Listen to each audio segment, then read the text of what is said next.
جھنڈ میں رہتے ہیں اور اکٹھے شکار کرتے ہیں۔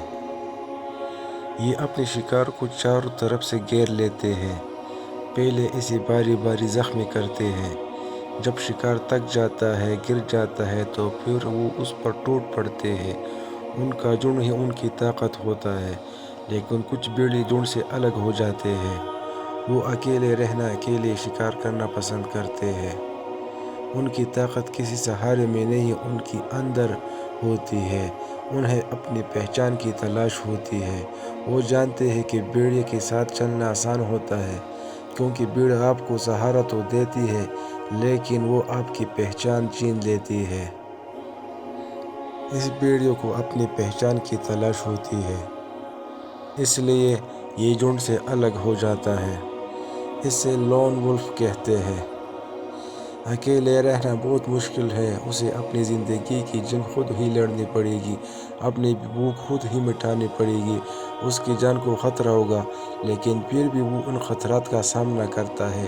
وہ اکیلے رہتا ہے اور یہ اکیلا پن اسے مضبوط بناتا ہے، اسے دوسروں سے بہتر بناتا ہے۔ لون وولف اس علاقے کا سب سے طاقتور بھیڑیا بن جاتا ہے اور پھر آہستہ آہستہ دوسرے بھیڑیے اس کے ساتھ جڑنا شروع ہو جاتے ہیں اور بھیڑیے کا اپنا ایک جھنڈ ہوتا ہے۔ میں اکیلا ہی چلا تھا جانبِ منزل، مگر لوگ ملتے گئے، کارواں بنتا گیا۔ دوستو، اپنے لیے صحیح راستے پر اکیلے چلنا اس جھنڈ کے ساتھ چلنے سے کہیں بہتر ہے جو غلط راستے پر جا رہا ہو۔ سفر تو ہزاروں لوگ شروع کرتے ہیں، لیکن چوٹی پر کوئی ایک ہی پہنچتا ہے۔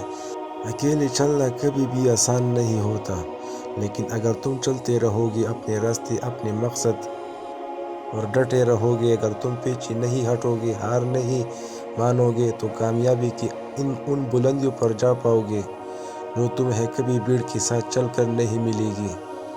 ہمیشہ یہ بات یاد رکھنا، ایک درخت جو کھیت میں اکیلا کھڑا ہو، وہ جنگل میں اگے ہوئے درخت سے کہیں زیادہ مضبوط ہوتا ہے، کیونکہ اکیلے درخت کو کھڑے رہنے کے لیے، قائم رہنے کے لیے، طوفان اور تیز ہواؤں سے بچنے کے لیے اپنی جڑیں گہری اور مضبوط کرنی پڑتی ہے۔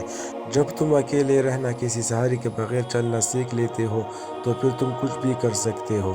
تمہارے ارادوں کو مضبوط بناتا ہے۔ اکیلے اٹھایا ہوا ہر قدم تمہارے حوصلوں کو بلند کرتا ہے، اپنی ذات پر تمہاری یقین تمہارے اعتماد کو بڑھاتا ہے۔ اس لیے آگے بڑھتے رہو، اپنے قدم مضبوطی سے جمائے رکھو اور آگے بڑھتے رہو۔ میں جانتا ہوں یہ راستہ تھوڑا مشکل ہے، لیکن ہمیشہ یاد رکھنا کہ مشکل راستوں کی منزل ہی آسان ہوتی ہے۔